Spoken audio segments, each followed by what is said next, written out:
A escola, na verdade, é só reflexo da sociedade.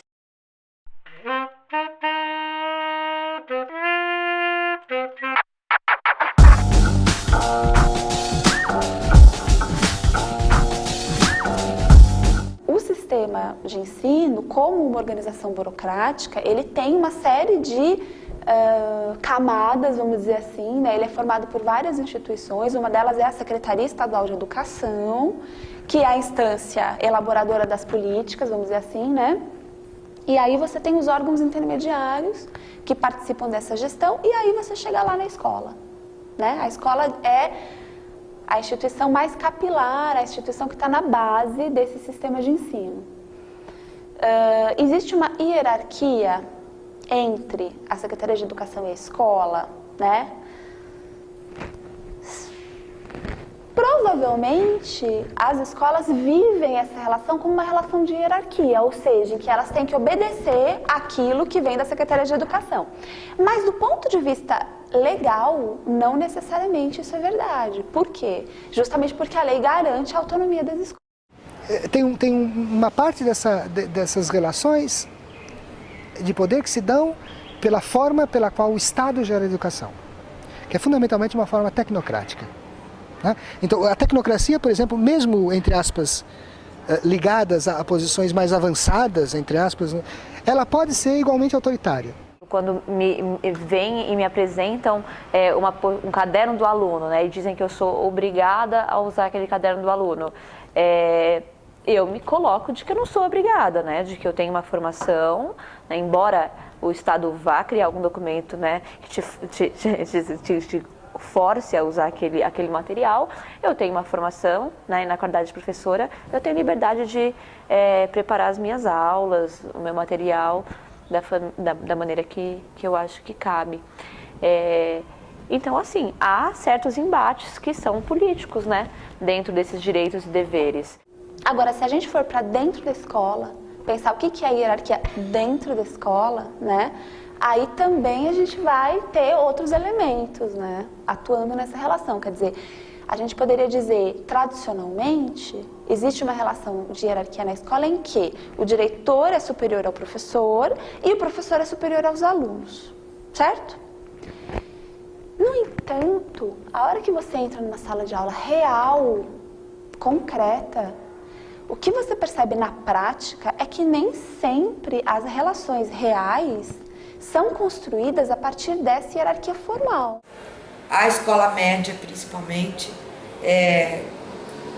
ela tem uma vida, né, efervescente dentro dela, por conta da presença dos jovens todos, e essa efervescência precisa ter espaço para dizer a que veio, né, ter espaço para ser ouvida e ter espaço para produzir, porque muitas coisas que nós conseguimos fazer naquela escola foi por causa dos alunos. Sem os alunos, elas não teriam acontecido.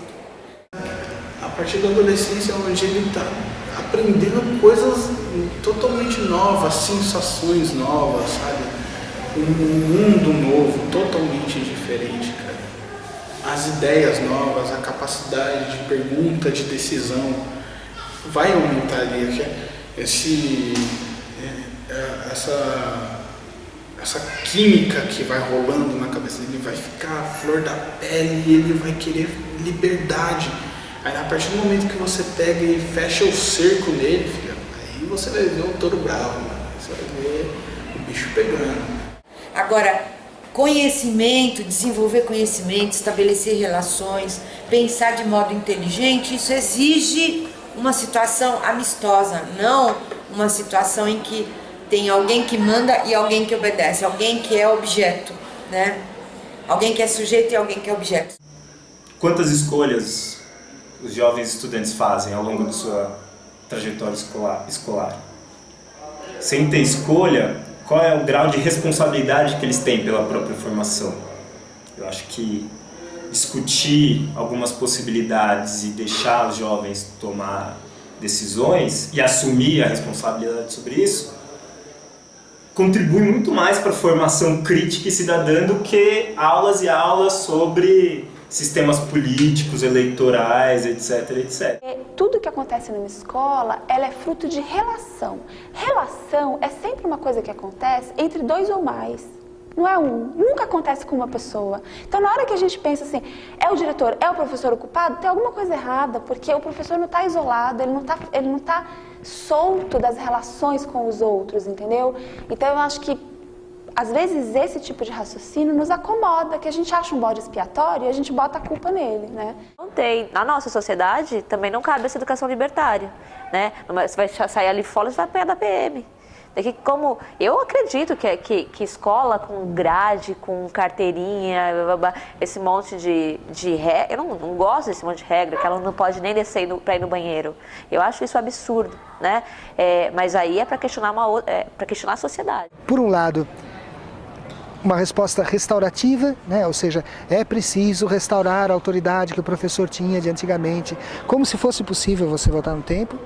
E quem se contrapõe a isso é uma ideia, para mim, extremamente romântica e ingênua, de é preciso abolir as relações de autoridade e de hierarquia na escola, porque essas são relações de desrespeito. Momento de redefinição das hierarquias.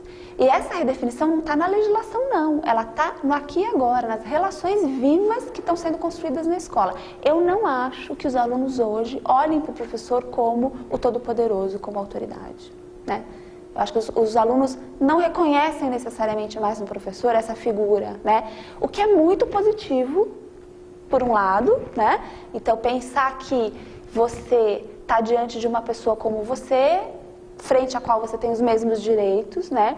E isso também gera muitos conflitos por outro lado. Porque a instituição formalmente está organizada para que o professor mande e os alunos obedeçam, né? Só que, na realidade, isso já não se sustenta mais na prática. Então, você vai ter uma série de conflitos que vão surgir desse desencontro entre o que a escola gostaria de ser e aquilo que ela pode ser, que não é aquilo que muitas vezes ela gostaria de ser. E eu acho que a tendência é a ruptura das hierarquias dentro da sala de aula, por exemplo.